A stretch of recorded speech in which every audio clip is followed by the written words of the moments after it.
Hi, guys. We are starting talk over the Galapagos Islands today, and a name that you will hear a lot is Charles Darwin.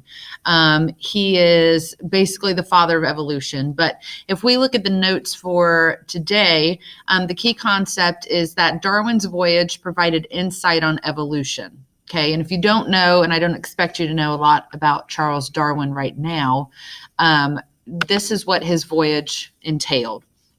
Okay, and you can see he traveled a lot of places, and obviously most of the world. But the place we focus on the most, and the place where he got a lot of his findings and where he studied, would be what we call the Galapagos Islands. And you can see that over here. It's on the western side of South America. Okay, so we're really going to focus on that.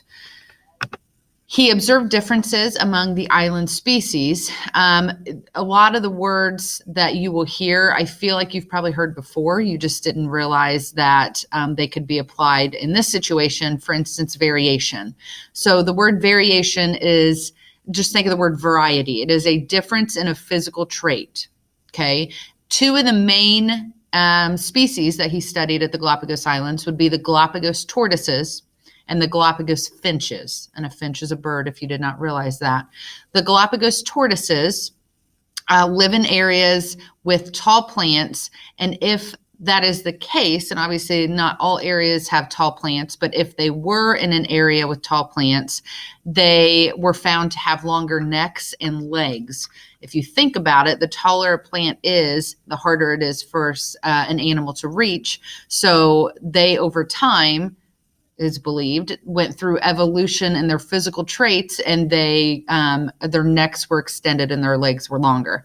The Galapagos finches, if they lived in areas with hard-shelled nuts, their beaks were stronger. We're actually going to do a lab this week where we talk about the different beak sizes and beak shapes of these finches to help you kind of put those things in perspective. Okay.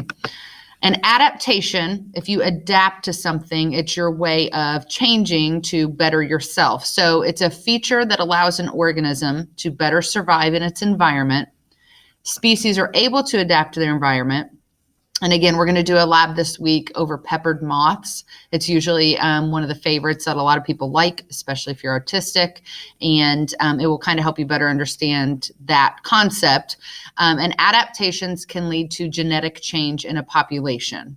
And again, we'll revisit that. But if you think about it, and I know we've talked about it before, cardinals. The male cardinal is very bright red, and the female wants to mate with the brightest red cardinal. So over time, those duller male cardinals are going to basically die off, and the species will become more and more bright red.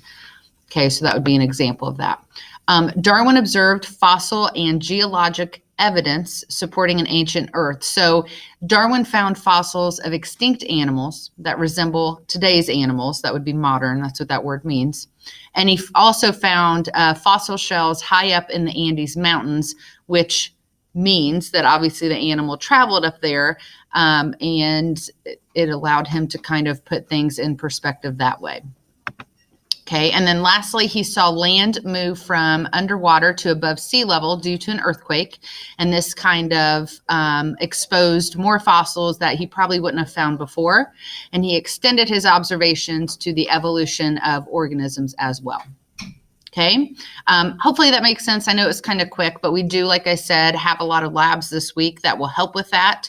And you also have a Charles Darwin web quest today to kind of help you understand his background and his life and where or why he kind of ended up in this situation and studying the things that he did. Okay, thanks, guys.